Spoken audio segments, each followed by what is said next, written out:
បាទជំរាបសួរពុកម៉ែបងប្អូនអរគ្នាហ្នឹងហើយនេះថ្ងៃនេះយើងចេញបាន6ឈុតបងគាត់តែមកពីចាប់ចូលឆ្នាំភ្លាមបងប្អូនណាថ្ងៃទី18ខ្ញុំមកដល់កន្លែងថ្ងៃទី18ពេលព្រឹកបងមកភ្លាមបងកក់បរោយឥឡូវថ្ងៃទី19បងស្មុកធ្វើតាំងថ្ងៃទី19ពេលអីវាយ19ថ្ងៃហ្នឹងបងប្អូនណាពេលព្រឹកធ្វើសឹងចង់អត់តបងប្អូនណាហ្នឹងនេះបងចាញ់ទៅទាំងអស់ហ្នឹងបង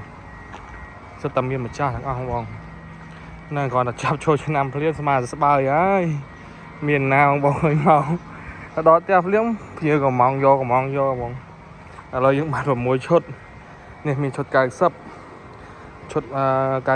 95ឈុត150ឈុត150មានបងមួយទៀតគាត់កំងឌី1000ដាក់គុយឈុត350ហ្នឹងមានមួយដាក់គុយកន្លែង195ឈុត200បងអើយហ្នឹងហើយហើយឈុត115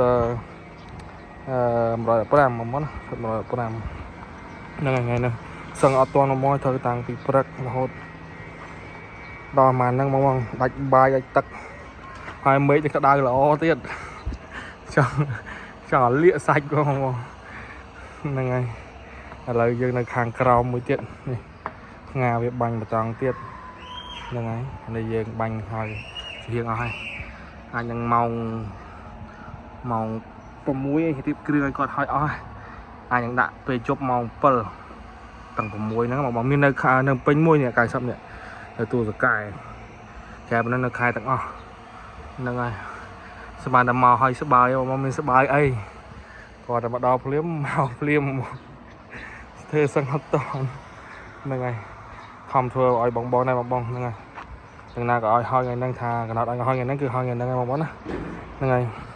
អរគុណច្រើនបងដែលគាំទ្រខាងខ្ញុំហ្នឹងហើយហេងអស់គ្នាបងឆ្នាំថ្មីនេះម៉ោង7អីដាក់ឲ្យបានណា